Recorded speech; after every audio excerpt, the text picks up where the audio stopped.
Euh, de limiter l'usage de la chimie, évidemment, et chacun peut expérimenter différentes solutions. Et ça nous amène vers un sujet un petit peu mystérieux qui est la connaissance des sols, parce que vous êtes au quotidien au contact des sols, voilà, sur les 1 ou 2 mètres de profondeur, mais est-ce que vous les connaissez véritablement?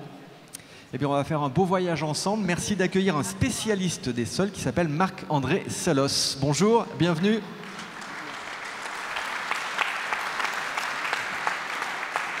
J'espère que vous êtes arrivé avant la pluie. Hein. Avant la pluie, oui, heureusement. Mais bon, on donc là, on a tout le temps qu'il faut. Il y a une demi-heure de pluie, 3/4 d'heure. Ben, c'est parfait. Marc-André, vous êtes biologiste généraliste, mais spécialiste des sols, dont vous allez nous parler, savoir comment ça s'organise, quelles sont peut-être les bonnes pratiques à avoir. Juste pour situer, avant de vous laisser la main, pourquoi cet attrait particulier pour le sol? Ben, moi, je suis mycologue à la base. Je m'occupe de champignons et quand j'étais petit, je ramassais les champignons pour leur donner un nom et éventuellement pour les boulotter. Voilà. Et rapidement, je vais vous en parler dans un instant d'ailleurs, quand j'ai essayé de comprendre ce qu'ils étaient, ça m'a conduit vers leur partie souterraine. Parce qu'ils sont essentiellement souterrains. Et c'est de là que j'ai commencé à m'intéresser au sol et que maintenant, je dois dire que l'essentiel des activités de recherche donc, de mon équipe au muséum et puis à l'université de Gdańsk en Pologne porte sur justement cette vie du sol et dont on découvre de plus en plus qu'elle fait le monde qui nous entoure. Bon. Eh bien, je vous laisse la place et la main pour nous emmener en voyage dans la vie des sols. Merci. Alors, il y a des fois où il faut savoir oublier ce que l'on sait et réaliser que ce que l'on voit n'existe pas. Ce que je veux dire par là, c'est que vous avez l'impression que vous vivez dans un monde que vous voyez et que dans ce monde, il y a des plantes et des animaux. C'est faux. Vous vivez dans un monde de microbes, mais vous faites partie de ces quelques organismes qui sont trop gros pour s'apercevoir que le monde est microbien. Et du coup, vous vivez dans l'illusion que le monde est fait de plantes et d'animaux. Ça ne veut pas dire que le monde que nous gérons n'est pas fait de plantes et d'animaux. Je ne suis pas du tout en train de dire ça, mais que la réalité de la gestion que nous devons inventer, c'est la gestion des microbes qui s'activent en coulisses. Et l'endroit où il y a le plus de microbes, c'est le sol. Et mon premier point, c'est de vous raconter cette vie du sol et de bien remettre en place qui sont les habitants du sol. Parce que, bien sûr, vous pensez aux animaux, et il y en a. Bien sûr, vous pensez aux racines, et oui, le tiers de la biomasse de la plante est souterraine. Mais ce que vous oubliez, c'est qu'il y a d'abord des microbes. Et en fait, vous l'oubliez parce que vous ne pouvez pas le voir, ni moi non plus d'ailleurs. Ces microbes, ils sont trop petits, ils sont dans un milieu qui n'est pas transparent, donc on ne peut pas les... Même si on avait les yeux pour les voir, on ne saurait les voir. Et puis, de toute façon, pour les biologistes, ils posent une complexité terrible. C'est qu'on ne peut même pas les cultiver, parce que quand on les cultive, on peut finir par les voir, vous voyez, dans un flacon de culture ou dans un milieu de culture. Mais la plupart d'entre eux ne sont pas cultivables. On sait que moins de 1% des microbes du sol peuvent être mis en culture. Donc, de toute façon, même les scientifiques ne peuvent pas les voir. Aujourd'hui, grâce à l'ADN, on peut regarder s'ils sont présents et quels sont leurs gènes et qu'est-ce qu'ils font à partir de ce que sont leurs gènes. Et pour terminer sur ce premier point, je voudrais faire le catalogue. Le catalogue, c'est qu'il y a différentes façons d'être petit. Et le premier point du catalogue, c'est celui donc, par lequel on a commencé, c'est les champignons. La partie que vous voyez des champignons, c'est la partie émergée. C'est celle qui fabrique des spores, des petites cellules qui, dispersées par le vent, vont ensuite germer et donner des filaments microscopiques qui forment le champignon au jour le jour, qui sont présents dans le sol. Ces filaments, ils font 1/100 de millimètre. C'est donc pas visible à l'œil nu. Et ça fait au jour le jour des champignons, des microbes, des choses pas visibles à l'œil nu. Ces filaments grandissent, se ramifient, se reconnectent entre eux et forment des réseaux dans le sol qui peuvent très vite faire pousser à la saison la partie que vous voyez à l'œil nu. C'est pour ça que ça pousse comme un champignon, ça pousse très vite parce que ce n'est qu'une partie d'un organisme plus grand qui peut mesurer plusieurs mètres carrés, peser plusieurs kilos, voire plusieurs tonnes dans certaines forêts. Des tonnes de parties toutes microscopiques. Ça, c'est les champignons. Il y a plus petit que les champignons, c'est les bactéries. Les bactéries, c'est 10 fois plus petit que les champignons. La taille de la bactérie, c'est plutôt le millième de millimètre. Elles vivent en cellules isolées ou en petits groupes. Il y a notamment des bactéries du sol qui vivent en chaînettes, c'est-à-dire que quand les cellules se divisent, elles restent accrochées les unes aux autres. ce sont les actinobactéries, et vous les connaissez bien, d'abord parce qu'elles produisent beaucoup d'antibiotiques, comme la streptomycine ou l'actinomycine, qui sont utilisées en médecine, mais vous les connaissez très bien parce que c'est elles qui donnent leur odeur au sol. L'odeur de terre, l'odeur de sol, c'est l'odeur de bactéries. Et rien que ça met la puce à l'oreille pour se dire que, décidément, il y a beaucoup de microbes, puisque l'odeur du sol, c'est l'odeur des microbes, en l'occurrence des bactéries filamenteuses. Plus petit encore, et alors là, ce serait bien que l'INRA se penche là-dessus, parce qu'on n'a pas beaucoup de données, il y a les virus. Ils sont même tellement petits qu'eux ne sont plus autonomes et ont besoin des cellules d'autrui pour se multiplier. Alors, je parle de l'INRA, mais le muséum où je travaille ne fait pas mieux. On n'a pas vraiment encore les moyens d'études routiniers. Mais les virus, ils sont 10 fois plus petits que les bactéries. Vous voyez qu'il y a vraiment plein de façons d'être petits. Et sur ces virus, on ne sait ni trop ce qu'ils font, ni trop qui ils sont. Les travaux sont encore très pionniers. C'est plutôt sur les bactéries, les champignons, on a des données, et les amibes. J'ai terminé brièvement par les amibes. Les amibes, ce sont des cellules qui sont un peu plus grosses que les filaments du champignon. Donc vous voyez, on est entre un centième et un dixième de millimètre. Et c'est des cellules qui se déforment. En fait, ça ressemble à un tas de morve, mais un petit tas de morve, qui se déforment et qui vont être capables d'avaler des bactéries pour se nourrir. Les plus gros d'entre eux, vous les connaissez, c'est ce qu'on appelle les blobs. Vous avez peut-être entendu ou vu parler de ça à la télé, mais c'est des amibes géantes. La plupart des amibes sont toutes petites. Et j'aimerais insister là-dessus, les amibes sont rien moins qu'anecdotiques, parce que sans elles, il n'y aurait pas de plantes. Les bactéries vivent de plein de façons différentes, mais il y a beaucoup de bactéries qui exploitent les mêmes ressources d'azote, nitrate, ammonium ou phosphate, pour le phosphore, exploitent les mêmes ressources que les racines des plantes. Et elles le font plus efficacement. Si vous laissez la compétition se faire, il n'y aura rien pour les plantes.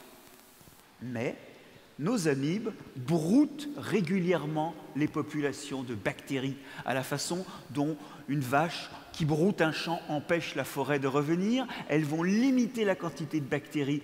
Elles vont absorber des bactéries, et puis elles sont comme vous et moi, une partie de ce qu'elles ont mangé ne leur sert pas à grandir, mais à faire de l'énergie. Elles respirent et elles rejettent les déchets.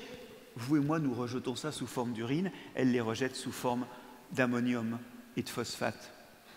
Et ça fait de l'ammonium et du phosphate qui n'est pas dans les bactéries et qui est disponible pour les plantes. Sans amibes, il n'y aurait pas de la place pour les plantes dans le sol.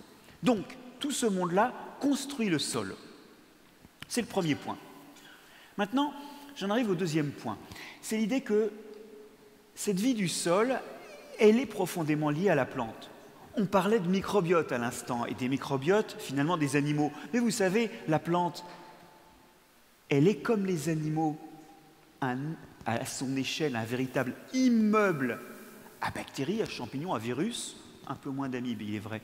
Et donc, les plantes sont aussi appuyées sur la vie, et notamment appuyées sur la vie du sol, ce d'autant plus qu'à la différence des animaux qui sont colonisés sur leur surface et dans leur cavité, les plantes, leurs cellules, sont encapsulées dans une paroi qui ménage des petits trous pour que l'air passe. C'est-à-dire que les tissus de la plante sont poreux. Ça veut dire qu'il y a de la place pour y mettre des bactéries et des champignons. Ça veut dire que le microbiote des plantes, ce n'est pas un microbiote des surfaces et des trous, c'est un microbiote de tous les endroits, 1 gramme de feuilles, 100 millions de bactéries. Et ça fait que notamment, au contact de cette diversité biologique du sol, il y a une partie des microbes du sol qui rentrent dans la plante. Alors évidemment, c'est le piétin échaudage, c'est tout un tas, c'est des fusariums, c'est tout un tas de choses qu'on ne veut pas, mais ça, c'est l'accident. La règle, elle est que cette présence microbienne, elle a été utilisée dans l'évolution des plantes pour appuyer des fonctions. Je vais prendre un premier exemple qui ne va pas vous étonner beaucoup, c'est la fixation de l'azote. On dit souvent qu'il y a des plantes fixatrices d'azote, et quand on fait ça, il y a déjà 2 choses intéressantes tout de suite que moi j'entends. La première, c'est que de nouveau on nie les microbes parce qu'on dit que c'est la plante qui est fixatrice d'azote, alors qu'en fait c'est les bactéries qu'elle abrite qui font le travail. Donc déjà, c'est une façon de ne pas voir les microbes. Et pourtant, ce sont bien des microbes, des bactéries qui sont dans des nodosités des racines, qui réalisent la conversion grâce à l'énergie reçue sous forme de sucre de la plante, mais qui réalise la conversion de l'azote gazeux en ammonium, puis en acides aminés et qui en cède une partie à la plante en échange des sucres que la plante a amenés dans les nodosités. Bon, donc c'est un métabolisme microbien. Je vais vous dire un truc. Ce métabolisme microbien, ça fait plusieurs millénaires que les agriculteurs le maîtrisent. Et ça, c'est très important pour ce qui va suivre. C'est la deuxième chose que moi, cette histoire de plantes fixatrices d'azote me fait penser. On sait très bien que quand on cultive une plante qui est associée à une bactérie, bon, bien sûr, cette bactérie, elle fixe l'azote et elle aide la plante à contenir de l'azote. Mais ce que l'on sait aussi, c'est qu'il y en a qui ressortent. Alors, quand elles ressortent, ce n'est pas très net. On pense que c'est notamment au moment où les systèmes racinaires et les nodosités meurent. Mais quoi qu'il en soit, on sait très bien qu'autour de la racine et plus encore dans le sol libre, il y aura plus de bactéries après qu'avant. Et ça, mine de rien, c'est quelque chose qu'on utilise depuis des millénaires. On sème des plantes, ça entretient des populations de bactéries fixatrices d'azote qui sont d'autant plus libres, d'autant plus disponibles ensuite pour les générations de plantes suivantes. Ça veut dire que, sans connaître les microbes, et depuis des millénaires, les agriculteurs savent les utiliser. Et c'est vraiment important parce qu'on parlait d'une complexité qui ne doit pas rendre trop complexe l'action. Eh bien, justement, l'idée, c'est de continuer à approcher le monde microbien en conservant les leviers d'action classiques et pas en se transformant en microbiologiste, en plus que d'être comptable, d'être agriculteur ou éleveur et père de famille. Vous voyez le truc? Ou mère de famille, d'ailleurs. Ce que je veux dire par là, c'est que le but n'est pas de rajouter une compétence, mais simplement de regarder les gestes que l'on fait à l'aune des microbes et de bien se rappeler qu'on a géré les microbes avant de savoir qu'ils existaient. Donc il doit bien y avoir des moyens de les gérer indirectement. Donc, mon premier exemple de vie qui fait la plante, c'était la fixation de l'azote. Mais évidemment, le deuxième que j'ai envie de vous raconter, parce que c'est celui sur lequel travaillent mes équipes de recherche, c'est la mycorhize. C'est l'idée que des champignons du sol viennent coloniser les racines des plantes, s'y approvisionnent, un peu comme les bactéries précédentes, en sucre, qui leur permet donc de grandir dans le sol, et de développer ce réseau de filaments pour aller puiser de l'azote, du phosphate, du potassium, mais aussi tout un tas d'oligo-éléments et de l'eau qu'ils ramènent à la plante. En réalité, si on exclut les crucifères, la plupart des plantes que vous cultivez, eh bien, elles sont appuyées, elles sont nourries par des champignons, et même dans un sol ordinaire, elles ne pousseraient pas sans ce champignon. Alors évidemment, vous avez mis la plante sous perfusion. Quand on a une poche de glucose qui est en intraveineuse, qui passe en intraveineuse, on n'a plus besoin de manger. Et effectivement, quand on a des sols rendus extrêmement riches, on n'a plus forcément besoin de ces champignons. Parce que ces champignons, ils ont un coût pour la plante. On l'a dit, elle leur donne du sucre. Si elle peut éviter de payer ce coût, donc physiologiquement, la plante, quand elle a beaucoup de choses autour de ses racines, elle n'embauche plus les champignons. Alors vous allez me dire, ça résout mon problème? Oui et non, parce qu'en réalité, ça augmente vos coûts en intrants. Vous êtes obligé d'avoir des sols extrêmement fertiles. Et je reviendrai là-dessus après. Donc, cette association est une association qui nourrit la plante dans les sols ordinaires et que l'on peut remplacer par un apport d'engrais minéraux, si on le souhaite. Le problème, c'est qu'elle n'a pas que ce rôle-là. Elle a aussi un rôle protecteur de la plante par rapport aux maladies, notamment un rôle protecteur par rapport aux maladies du sol. Alors, quand on dit ça, on comprend assez aisément que le champignon étant présent sur les racines, il va faire obstacle de son corps, éventuellement il va produire des substances qui sont toxiques pour les pathogènes. On comprend que sur le système racinaire, il y a un effet direct de la présence du champignon.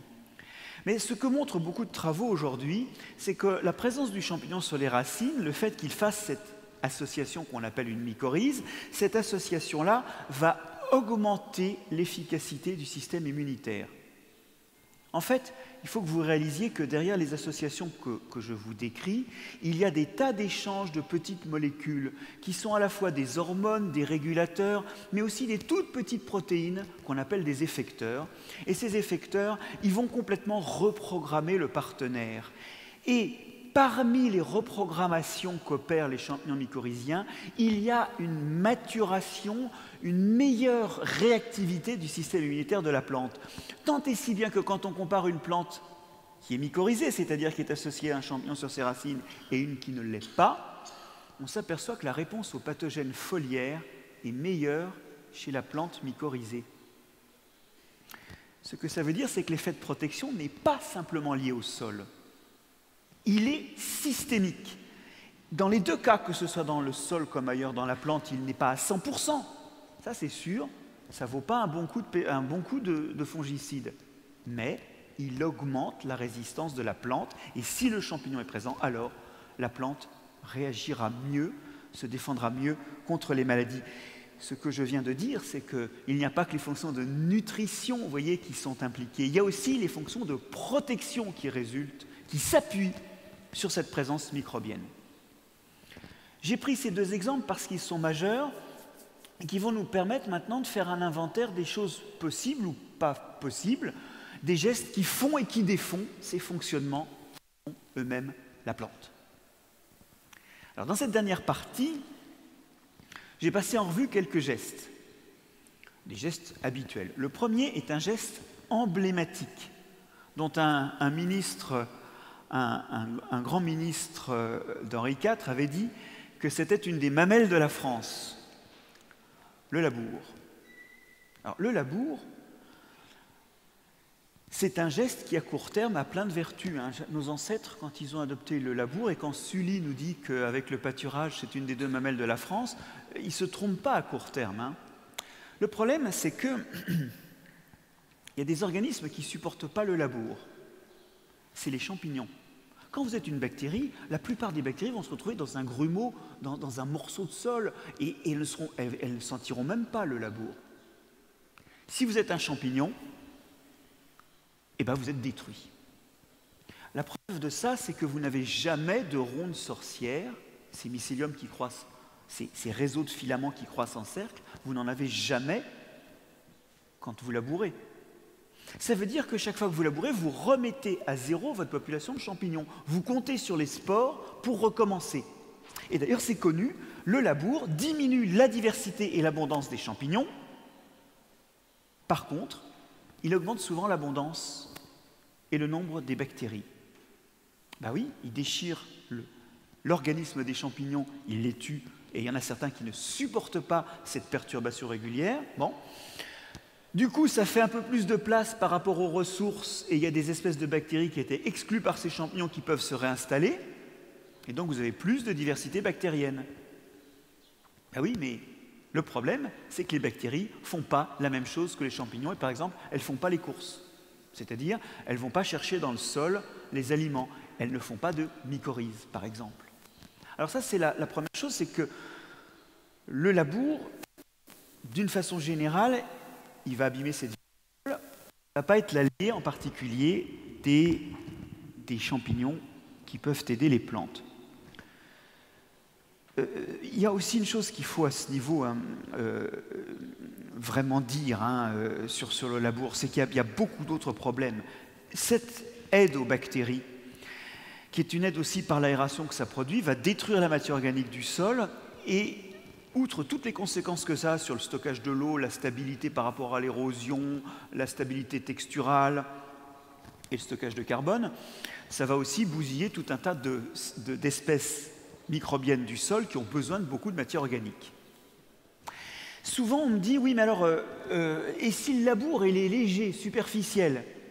En fait, il n'y a aucun travail du sol, pour élargir le propos, qui ne soit neutre. Parce qu'en fait, le maximum de vie est en surface. Et comme vous commencez toujours par la surface, vous commencez par l'endroit où il y a le plus de vie. Alors évidemment, plus vous descendez en profondeur, plus vous allez l'affecter, mais il faut arriver à se passer du labour, en se souvenant d'ailleurs qu'aucun sol n'a jamais été labouré avant l'homme. Il ne faut pas penser que le ver de terre laboure, c'est une perturbation beaucoup plus limitée, et que donc évidemment, tout ce qui vit dans le sol n'y est pas adapté, car on n'est adapté qu'à ce à quoi nos ancêtres ont été sélectionnés. Donc, on va éviter au maximum le travail du sol. Ça ne veut pas dire le proscrire, mais ça veut dire, chaque fois que l'on peut l'éviter, l'éviter. Le deuxième problème du labour est un tout petit peu différent. Il est souvent mélangé à ça. Et c'est d'ailleurs souvent un travail qui vient avec les autres un problème qui vient avec les autres travaux du sol. C'est qu'une fois qu'on a perturbé le sol, eh bien, et c'est d'ailleurs un des effets intéressants du labour, on a retiré les plantes. On désherbe, quoi. C'est l'effet désherbant du labour. Mais une fois de plus, il n'y a jamais eu dans l'évolution des moments où le sol est nu. Ça n'existe pas. Il y a toujours des organismes qui sont présents. Et c'est très important parce qu'en fait, c'est eux qui entretiennent les microbes du sol associés aux plantes. Il y a toujours quelqu'un qui est là pour donner un peu de carbone aux champignons mycorhiziens, un peu de carbone aux bactéries fixatrices d'azote.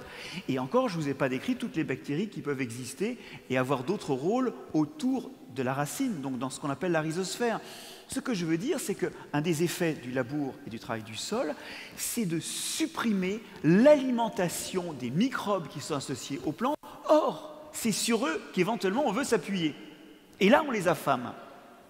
Donc, effectivement, il faut calculer finement la persistance d'un couvert végétal et notamment la persistance d'un couvert végétal entre deux cultures cibles. Par exemple, avec des cultures dérobées.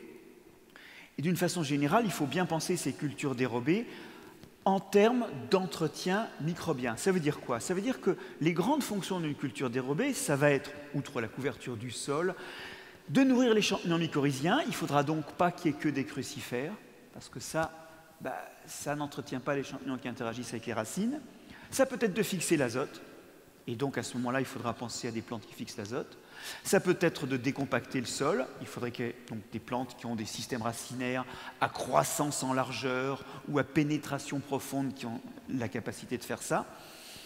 Et donc, il faut avoir vraiment en tête ce cahier des charges pour réaliser ces cultures dites dérobées ou intermédiaires. Il faut donc que, et c'est la deuxième chose, on évite au maximum de laisser le sol sans couverture parce que les organismes du sol ne sont pas adaptés à ça, et en particulier, et je parle d'une couverture vivante, pas d'un paillage, ils n'y sont pas adaptés, et en particulier, les premiers qui vont morfler, évidemment, c'est les microbes associés aux racines des plantes.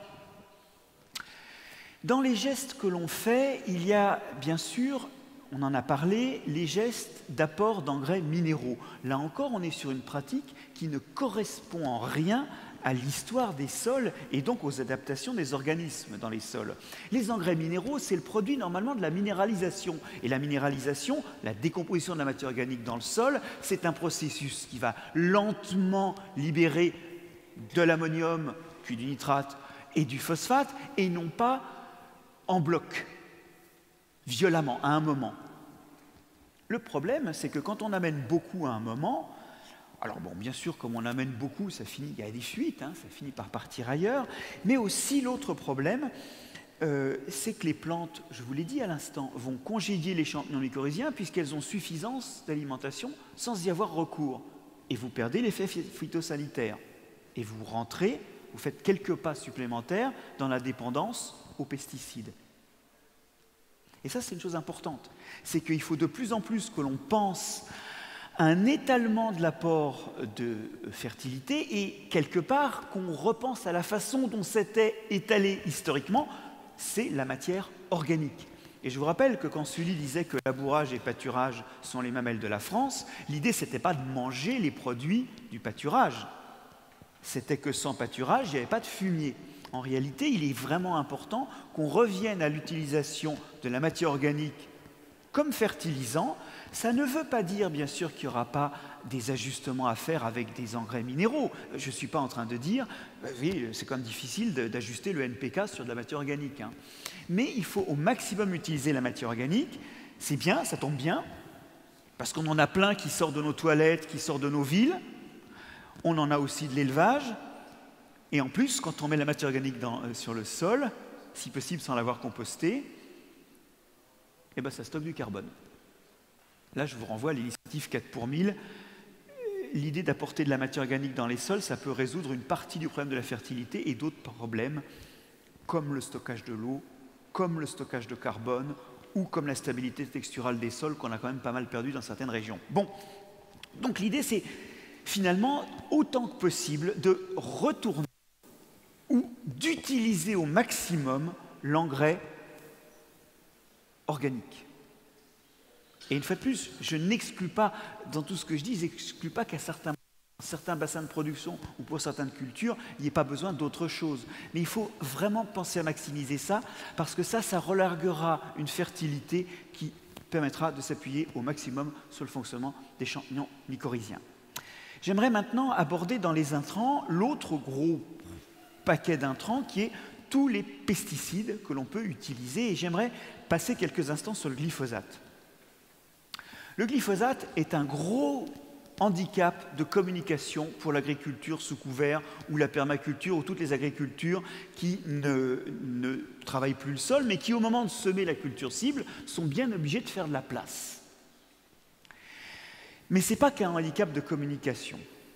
J'aimerais vous dire que le glyphosate j'aurais plutôt aimé ne pas avoir à vous dire que le glyphosate est toxique pour les vers de terre. Or, il l'est, et il est même toxique pour les cocons, qui, si on laboure, en plus, sont les seules formes qui survivent à l'opération. Il est toxique également pour les spores des champignons qui font les mycorhizes, qui font ces interactions avec les racines des plantes.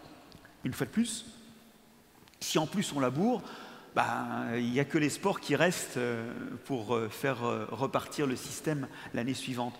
Ce que je veux vous dire par là, c'est que le glyphosate, ce n'est pas à long terme une option pour les sols.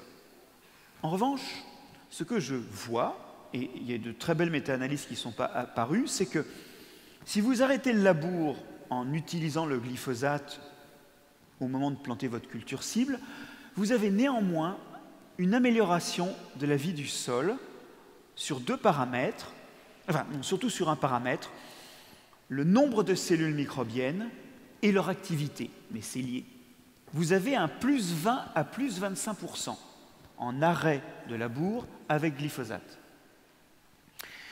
Vous n'avez pas une augmentation du nombre d'espèces parce qu'en fait, je vais vous dire, il n'y a pas de preuve que les espèces se soient éteintes dans les sols. Ce qu'on sait dans les sols, c'est qu'elles vont mal, il y a de moins en moins d'individus, mais on n'a pas vraiment de preuve d'extinction.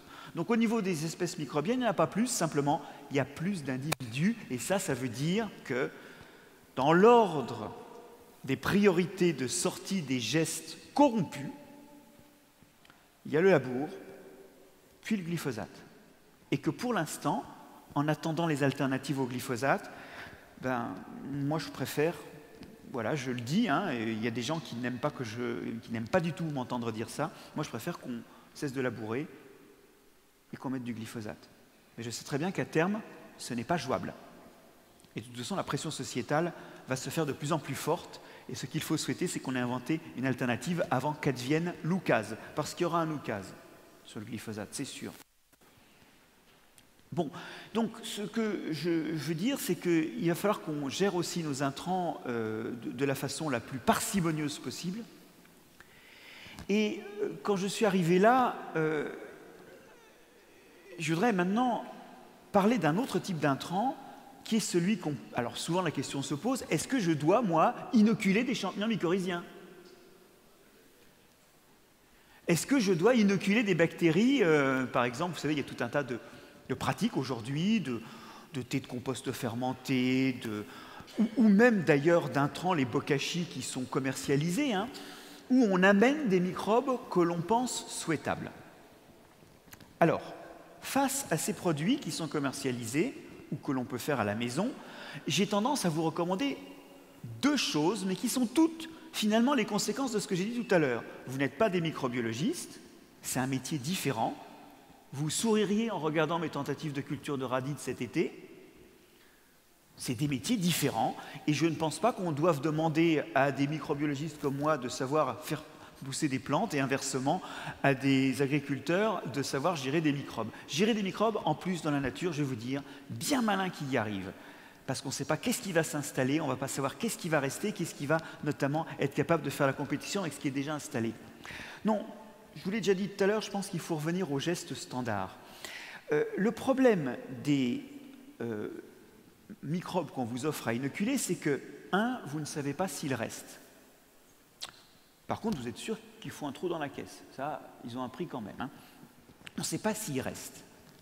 2, souvent ils sont exotiques. Et introduire des organismes exotiques, ce n'est pas une bonne idée, parce qu'il y en a qui peuvent peut-être commencer à faire des trucs un peu bizarres. Les plantes exotiques et les animaux exotiques, quand même, c'est des choses qui coûtent en année courante une vingtaine de milliards d'euros en Europe, entre les méthodes de lutte et les manques à gagner. Donc, on ne souhaite pas du tout introduire des microbes exotiques, et souvent, il n'y a pas de traçabilité. On ne sait pas d'où ils viennent. Et puis la dernière chose, c'est que très souvent, on n'a pas de travaux qui montrent ce que ça fait exactement. Et parce que finalement, même si ça ne s'installe pas et que ça fait quelque chose, on pourrait se dire, ben voilà, ça suffit à... Oui, mais sauf que souvent, on n'a pas ces travaux. Pour moi, ce que je pense, c'est qu'aujourd'hui, le but n'est pas de passer à la caisse. Il n'est pas de continuer une philosophie d'intrants sur des microbes. Je ne dis pas qu'un jour, ce ne sera pas le cas. Je vois très bien, par exemple, que pour le soja, dont la bactérie fixatrice d'azote ne persiste pas en hiver dans nos sols, les semences inoculées, c'est déjà une bonne solution. Mais dans l'état actuel des connaissances, moi, ce que je vous recommande, c'est de choisir les pratiques au regard de ce qu'on a dit précédemment. Toujours avoir des plantes qui vont nourrir les microbes. Jamais perturber mécaniquement le sol trop fort. Limiter l'usage des pesticides et, quand vous le pouvez, si vous avez des solutions alternatives, je pense au gel d'une culture intermédiaire gélive, je pense au broutage.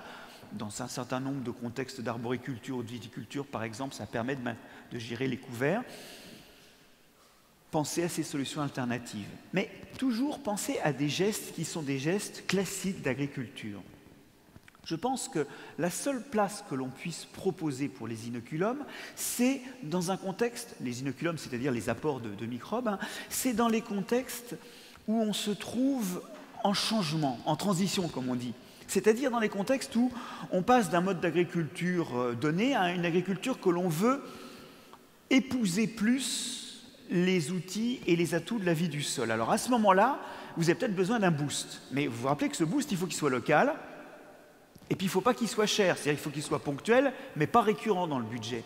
Aujourd'hui, un certain nombre de boîtes vous proposent de venir chez vous, de prendre votre sol et d'amplifier les microbes qui s'y trouvent par des pratiques qui leur sont propres et d'en faire une espèce de pied de cuve, dirait-on en viticulture, d'en faire une espèce de substrat enrichi en microbes que vous pouvez remettre dans votre dispositif et qui peut vous aider, sur la base de ce que vous avez déjà dans votre sol, à booster un peu cette vie. Mais je pense qu'il ne faut pas aller dans l'idée d'une dépendance aux microbes et surtout, il est extrêmement important, et pour vous et pour les sols, de ne pas se livrer à des pratiques qui ne soient justifiées. Je ne suis pas en train de dire que les épandages de microbes et les litières fermentées sont des pratiques dangereuses. Ce que je veux dire, c'est qu'elles prennent du temps et que ce sont des passages, donc c'est du tassement. Et si on ne veut plus aérer le sol en labourant, on veut moins tasser.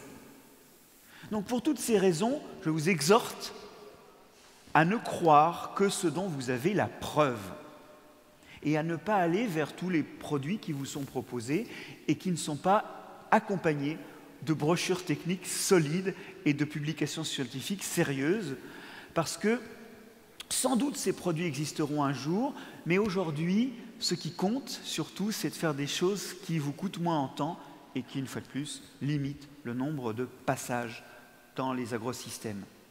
En fait, ce que j'ai voulu vous dire, et je suis désolé qu'à ce stade d'étude, mais je sais très bien que aussi bien à l'INRAE que dans mon équipe, par exemple, on a des travaux aujourd'hui qui commencent à essayer de donner du corps à ça, mais je suis désolé qu'aujourd'hui, les solutions microbiennes et les solutions appuyées sur la vie du sol ne soient pas plus routinières.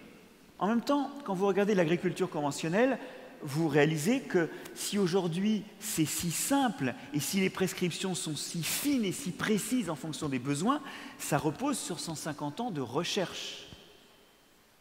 Et on a donc besoin de recherche et d'investir en recherche pour avoir demain la même subtilité, la même aisance d'utilisation de ces pratiques. Mais en revanche, ce que j'ai voulu vous dire, c'est que le sol, il a fonctionné bien avant que vous y mettiez les pattes, les plantoirs, les semoirs. Ok, il a fonctionné tout seul pendant longtemps.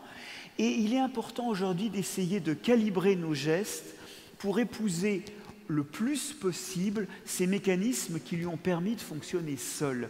Il y a là une boîte à outils dans laquelle on ne s'est pas encore servi, parce on a pensé qu'à des gestes interventionnistes qui n'étaient pas ceux, je l'ai dit, qui n'étaient pas ceux avec lesquels les sols avaient, si j'ose dire, vieilli, grandi. Aujourd'hui, il faut vraiment aller rechercher dans cette boîte à outils et avant tout, calibrer les gestes que l'on fait ou que l'on ne fait pas à l'aune de la prise de conscience du fait que le sol, ce sont des microbes, comme tout ce qui vous entoure, comme vous-même d'ailleurs. Et d'ailleurs, il va bientôt falloir qu'on aille nourrir nos microbes. Mais vraiment, il faut prendre conscience que le sol, il est fait par des mécanismes vivants et qu'on a peut-être beaucoup à économiser, beaucoup à trouver en épousant et en accompagnant ces mécanismes plutôt qu'en leur tordant le bras. Et c'est de ça dont je voulais vous parler.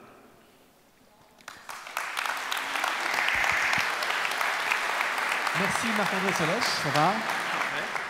Parfait, merci, c'est absolument passionnant. Avant qu'on laisse la parole à Michael Horsch pour conclure cette matinée, on peut prendre quelques instants ensemble, si vous voulez réagir et poser vos questions à Marc-André, donc comme tout à l'heure. Je viens vers vous. Je vous laisse vous présenter, s'il vous plaît. Je suis toujours agriculteur et éleveur en Lorraine. Et je vous trouve bien critique à propos du labour. Parce que depuis l'Antiquité, on ne vit plus de chasse et de pêche, mais d'agriculture. Et l'homme agriculteur a pris le premier outil, c'était la charrue. Pourquoi? Parce qu'il avait des animaux, de la matière organique qu'il fallait enfouir dans le sol. Et je suis peut-être d'accord que dans certaines régions du monde, on peut se passer, ou du moins en certaines latitudes, de la charrue, mais dans nos régions, dans l'Est, ça reste quand même un outil qui nous permet de faire un levier agronomique pour supprimer les mauvaises herbes, quand même, alors que quand on travaille uniquement avec des plantes, on pourra difficilement se passer d'un produit que je n'aime pas, que vous dites pesticide, mais plutôt de produits phytosanitaires. Alors, je vous invite à vous rappeler, je sais pas, vous êtes déjà allé en Grèce en vacances ou...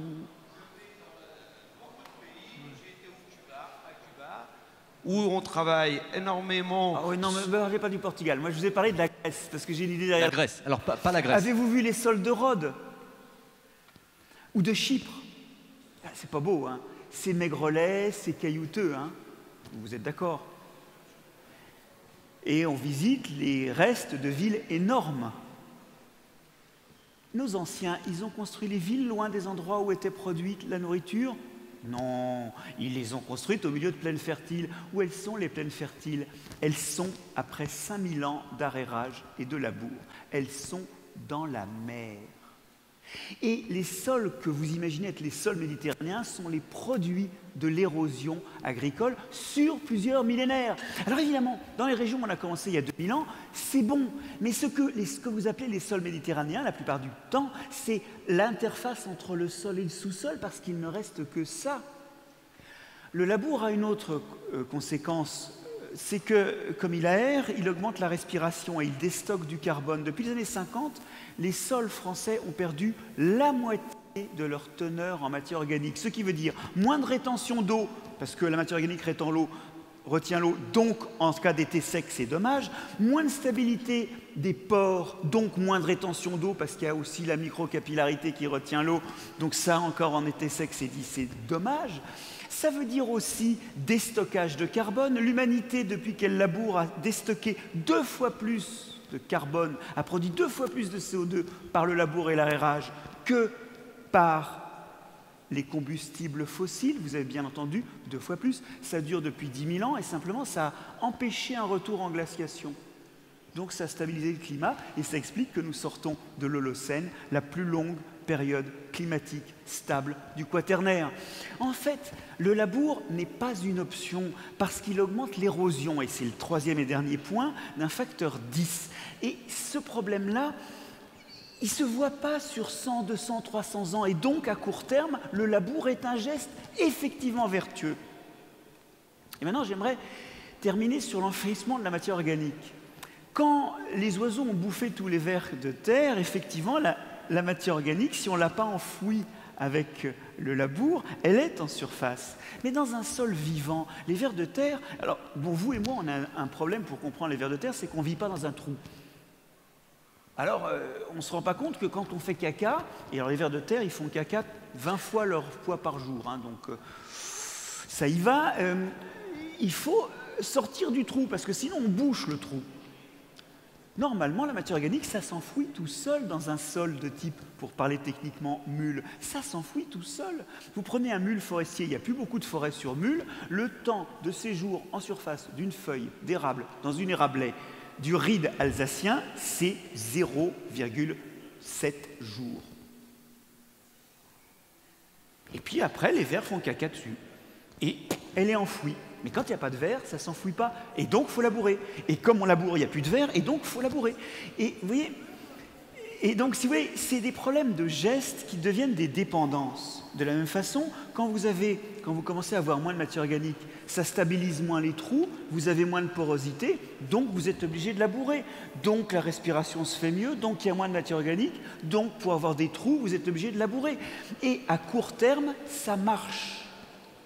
Mais le problème, c'est que nous devons léguer à nos enfants des sols. Or, aujourd'hui, 80% de l'érosion au niveau global, elle est liée à l'homme. Ça veut dire que tous les ans, nous perdons l'équivalent de la production des surfaces agricoles de l'Inde par le biais de l'érosion. Ça ne se voit pas à cause de l'amélioration variétale, ça ne se voit pas à cause de l'augmentation des surfaces agricoles, ça ne se voit pas à cause de l'augmentation d'utilisation des engrais, mais tous les ans, le sol qui est perdu par l'humanité représente, en termes de production perdue, l'équivalent des productions de l'Inde.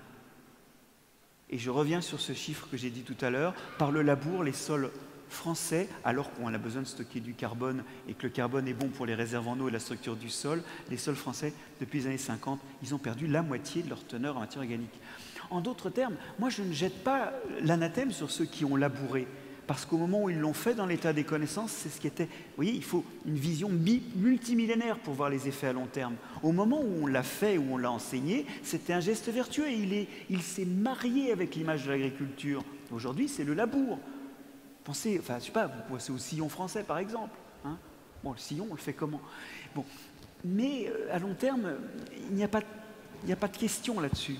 Malheureusement, c'est un peu comme le changement climatique. C'est plié. Après, les solutions, elles, et là je vous rejoins, elles ne sont pas pliées. Merci beaucoup.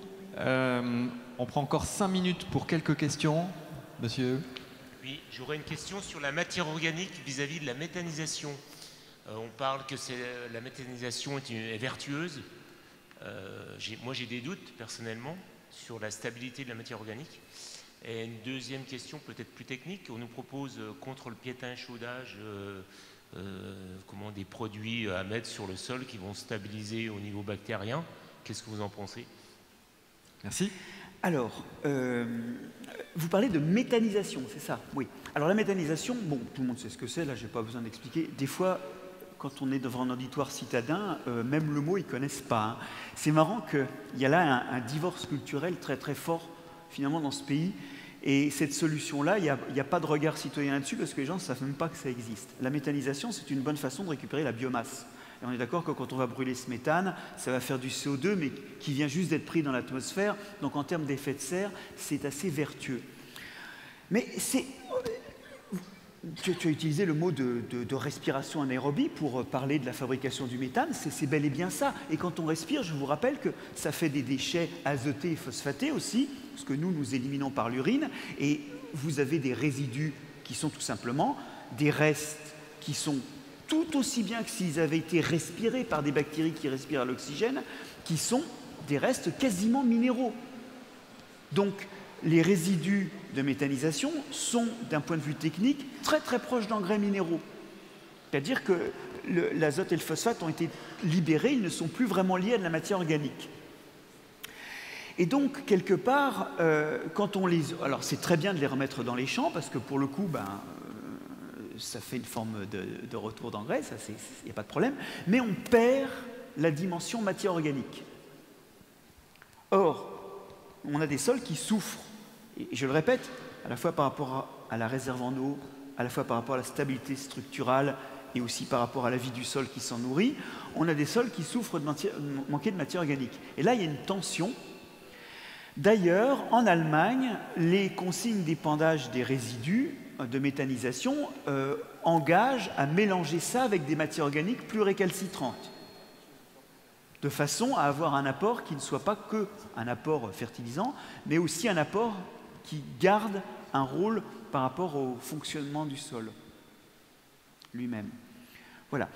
Ensuite, piétin-échaudage. Alors là, il y a toute une littérature qui montre que dans certains sols, plus vous faites de la monoculture de céréales, moins vous avez, et de blé en particulier, moins vous avez de piétin-échaudage. Ça dépend des sols. Cette histoire-là est très intéressante parce qu'elle montre une chose, c'est que depuis tout à l'heure, je gesticule en montrant des grandes directions. Mais en réalité, si on croit au terroir, il n'y a pas de solution unique. Et tous les terroirs sont différents. Et il y a des terroirs dans lesquels, si vous répétez une culture pendant plusieurs années de blé, plus vous la répétez, moins vous avez de piétin-échaudage, parce que lentement, vous récupérez. Alors, il y a un certain délai, du coup, les premières années, les plantes sont malades, des bactéries qui vivent autour de la racine et qui produisent des antibiotiques qui tuent le champignon. Simplement parce que c'est leur façon de faire de la compétition. Le champignon, lui, il mange la racine en la tuant, et elle mange ce qui sort de la racine. Donc il y a un antagonisme, et dans cet antagonisme, elles finissent par gagner en tuant le champignon. Alors ça, il y a des sols qui sont spontanément suppressifs, comme on dit, et puis d'autres pas. Et pour terminer brièvement là-dessus, je découvre avec vous qu'il y a des kits commerciaux qui doivent inoculer ces pseudomonas. Et la vraie question que je me poserais, moi je ne connais pas ces travaux, c'est d'aller bien voir si effectivement on a du recul sur les effets de l'inoculation de ces pseudomonas. Moi, je ne connais pas ces travaux, je vois très bien, enfin, ces produits, je vois très bien la base de ça.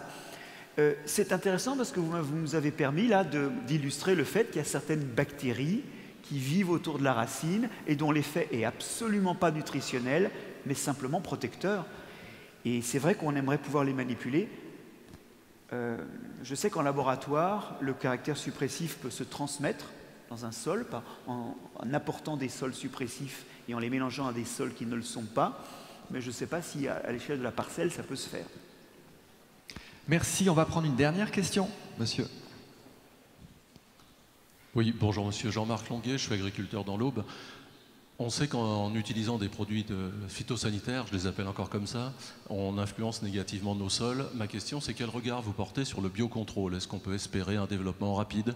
On a bien compris que les bactéries, champignons sont extrêmement complexes, mais on aimerait que ce soit une solution. C'est exactement en fait une forme de biocontrôle dont vous me demandiez la qualité là. Alors, on a bien développé le biocontrôle, au moins pour des cultures à assez forte valeur ajoutée, sur les insectes et les acariens, les choses comme ça. C'est vrai qu'aujourd'hui, la page est encore blanche et la porte est ouverte à utiliser des microbes pour ça. Je pense que dans le cahier des charges, il faudra bien se souvenir d'utiliser des microbes locaux. Dans le genre biocontrôle raté, vous vous souvenez des coccinelles asiatiques, qui sont devenues une vraie peste pour l'entomofaune dans nos régions, après avoir été introduite pour du biocontrôle. Moi, je suis tout à fait pour le biocontrôle, parce que, vous savez, derrière ce que je dis sur les pesticides, je me souviens des résultats de l'étude d'Agrican. Hein. Vous avez peut-être suivi cette étude menée avec la Mutualité agricole, hein, qui montre quand même que dans le milieu agricole, où on attend moins de cancers parce que la vie est plus saine qu'en ville, et où effectivement on a 3% de moins de cancers que dans le reste de la population, on a des surreprésentations, des surexpositions au myélome de 25%, au lymphome de 50%, enfin on a des maladies qui sans doute viennent de l'utilisation de molécules qui ne sont pas mauvaises que pour ce qu'on veut abattre. Donc pour en revenir à ça, c'est vrai que si on peut substituer des leviers biologiques, c'est tout à fait positif. Mais pour les leviers microbiens, on n'en est qu'au début. Et on a vraiment besoin, parce que très rapidement le marché s'est engouffré là-dessus, et il y a plein de produits qui sont disponibles, on a vraiment besoin d'avoir des bonnes notices techniques et des itinéraires techniques robustes.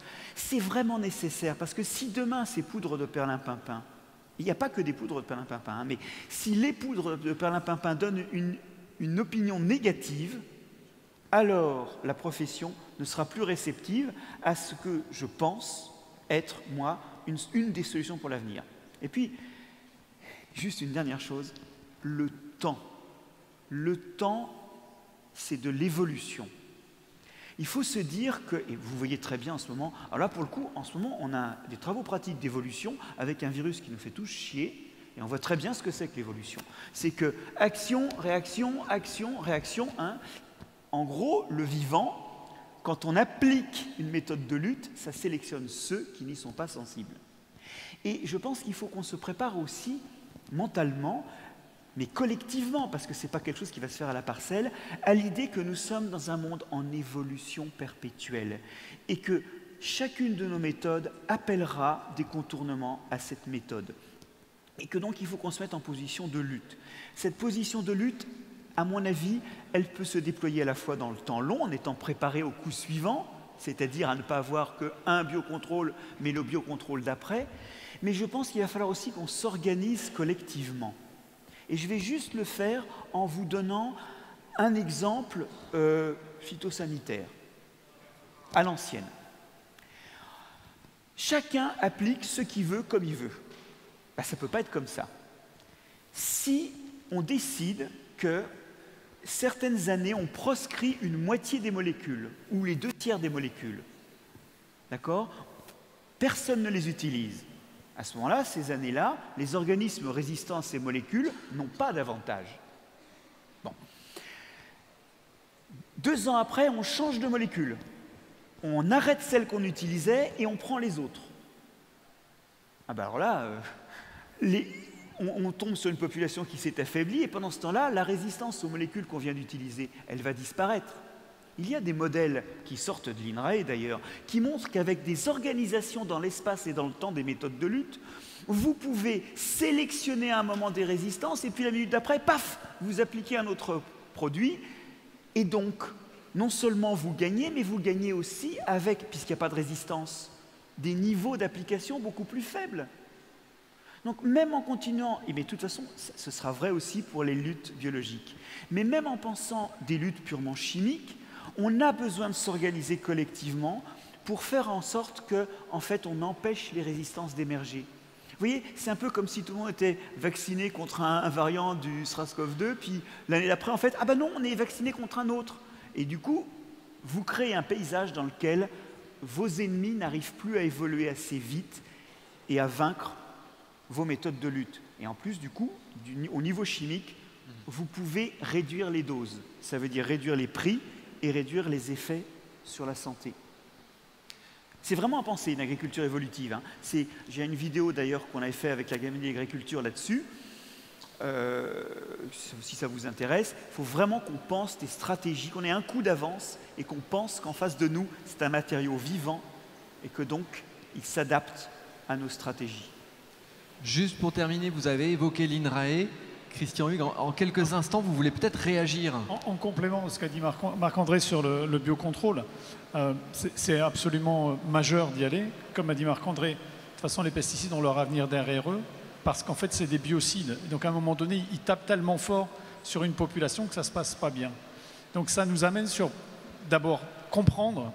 Ce qu'a montré Marc-André sur l'exemple des micro-organismes montre la complexité. En fait, on a cherché à réduire la complexité du vivant pour la comprendre. Mais en fait, on découvre que, et quand on travaille sur le biocontrôle, que c'est infiniment plus compliqué que ce qu'on a imaginé. Ça, c'est le premier point. Il a beaucoup parlé, Marc-André a beaucoup parlé, et de façon remarquable, bravo, des micro-organismes. Ce qu'on va utiliser en biocontrôle, c'est aussi des substances naturelles, mais des phéromones et des kéromones.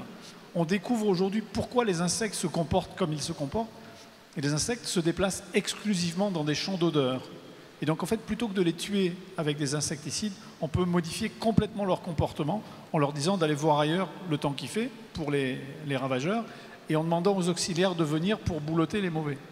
Ça, donc, on découvre beaucoup de choses. Ça nous amène sur un deuxième point, qui est, et c'est ça le changement fondamental avec le biocontrôle, c'est qu'on régule au lieu de tuer. Et ce point-là, il est absolument majeur. La réflexion qu'on doit avoir sur la santé des cultures, mais comme la fertilité, mais sur la santé des cultures, c'est réduire la pression. Et donc la réflexion, et c'est ce qu'a très bien illustré Marc-André, on doit avoir une réflexion pour faire baisser la pression. Puis le troisième élément, et qui est plus compliqué sur le biocontrôle, qui est lié au fait que je cherche à contrôler plutôt qu'à tuer, c'est qu'il y a un rôle essentiel qui est donné aux communautés. On parle de micro-organismes, ça a été très bien illustré. En fait, ce n'est pas chacun des composants qui va avoir un effet, c'est la communauté à laquelle on s'adresse. Et donc c'est un peu, quand tu parlais de la lutte contre le piétin verse, la vraie difficulté qu'on a, c'est de faire croire qu'en fait, une seule souche va tout résoudre. En fait, c'est une communauté autour qui doit avoir un intérêt. Et là, on tombe sur un frein, mais qui est un frein réglementaire. Donc la bonne nouvelle, c'est que la réglementation, ça se change là où la biologie, ça ne se change pas. La réglementation, aujourd'hui, ne tolère pas qu'on enregistre une communauté. On doit enregistrer une souche après l'autre. Mais ça, c'est des choses qui peuvent évoluer. Et une des choses qui devrait évoluer aussi, c'est que ce n'est pas neutre d'appliquer un microbe ou un insecte. Aujourd'hui, en biocontrôle, quand on introduit un insecte, il y a des dossiers comme ça à remplir. Mais par contre, quand on diffuse dans le commerce une recette à partir d'un mélange ou d'une espèce de bactérie, que ce soit en santé humaine, on avait fait une tribune avec Joël Doré dans Le Monde d'ailleurs à ce propos, ou en santé des plantes, là, quand c'est un microbe, on a le droit de faire ce qu'on veut. On aimerait que, comme pour une molécule, il y ait des homologations qui reposent sur des travaux montrant non pas la sincérité du produit en tant que le microbe est là, mais une obligation de résultat, c'est-à-dire les effets du produit. Bon, en tout cas, merci infiniment et merci pour cette conclusion très complémentaire entre tous les deux. J'ai l'impression que ça vous a plu, hein. Vraiment, merci beaucoup. Un petit cadeau.